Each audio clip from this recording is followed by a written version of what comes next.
Additional insight into Bach's use of slurs can be gained from study of movements in the violin sonatas and partitas which have similarity to movements of the cello suites. Partita number 1 in B minor has 4 such movements. The allemande seen here is similar to the allemande of Suite 5. Notice how the dotted rhythm is only slurred when the rhythm is short-long. The triplet figure is consistently slurred in threes.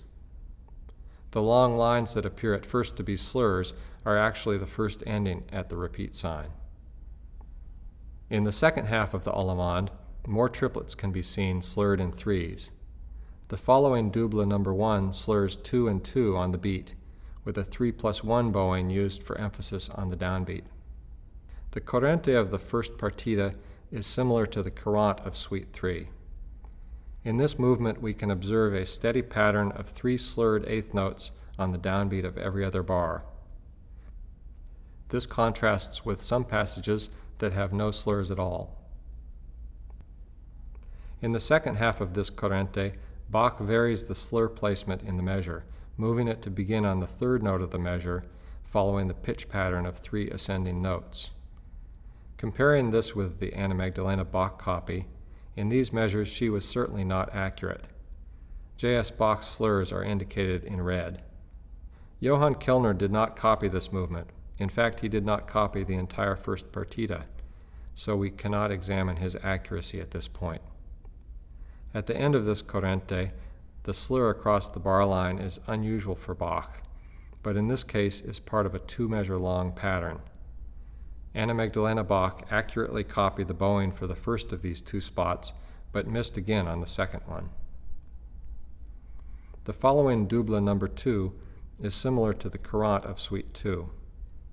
This example is from the end of the movement, where we can see the exact repetition of a 3+1 slur pattern 2 measures apart. This is followed by another example of a bowing of 2+2. The movement titled Tempo di Borea is similar to the first gavotte of Suite 6. While most of the movement is written with separate bowing, a slur across the bar line appears on this descending stepwise figure. This seems to be returning in 2 places in the second half of the movement, but they both only provide a short contrast with the predominant détaché bowing, which returns on the beat. Now we turn to the first movement of Sonata number 2 in A minor, the grave movement we have compared in detail for the first 12 measures. Here you see the continuation of the movement. Notice that slurs always have a bow change on the downbeat of each measure, even when there is not a chord. Most of the time, there is a bow change precisely on each beat. The following movement, titled Fuga, follows the opening grave similar to the prelude and fugue of Suite number 5. Bach establishes a regular slur pattern, again with a bow change on each downbeat. When the rhythmic pattern changes, the slur pattern is also interrupted. In the lower part of this page, notice the use of dynamics, clearly marked on the second note of each bar. Here is a later section of the Fuga. In the 16th note passages, first we see a pattern of 5 slurred and 3 separate, repeated once. This is followed by a measure in which notes are slurred in 2s on the offbeats, following the stepwise motion in the passage. We then see a pattern of 3 slurred and 1 separate on each beat. This is reversed 2 bars later with a slur pattern of 1 separate, 3 slurred. More repetition of a bowing pattern appears shortly, with the first 3 notes of each measure slurred. These 3 slurred notes always move downward stepwise and then return to the first pitch. The measures alternate between an arpeggio downward and an arpeggio upward until the last one.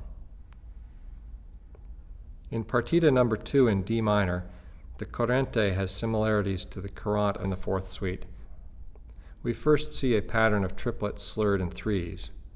Longer slurs over all 9 notes of the measure are used as well, and these contrast with the dotted rhythm, which always appears without slurs.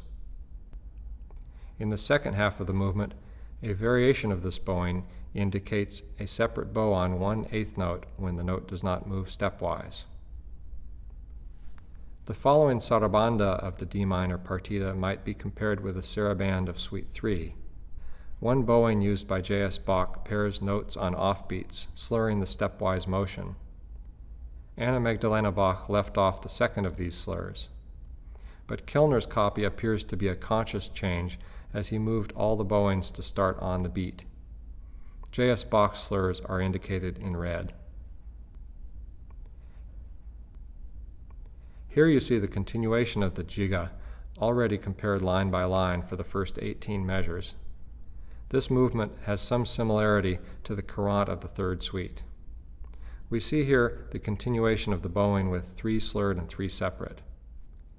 And this is the end of the jiga. Notice the 2-beat long bowing pattern with 1 separate, 5 slurred, and 6 separate.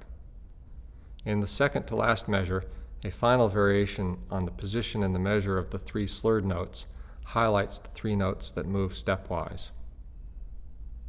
Johann Sebastian Bach's slurs are quite meticulous in the violin sonatas and partitas. One can conclude that similar rhythm and note patterns were usually bowed with the same articulation, and that parallel passages were likewise usually slurred the same. We have seen that Bach often varied the slur pattern to highlight stepwise motion.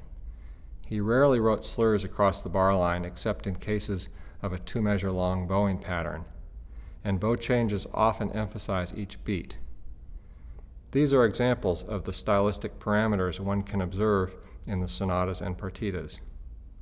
In the cello suites, I have attempted to find solutions that work musically and technically, while remaining as true as possible to Bach's style and intentions. This concludes this examination of copying accuracy and J.S. Bach's autographed manuscript of the violin sonatas and partitas. These issues have considerable consequence for the interpretation of Bach's suites for cello.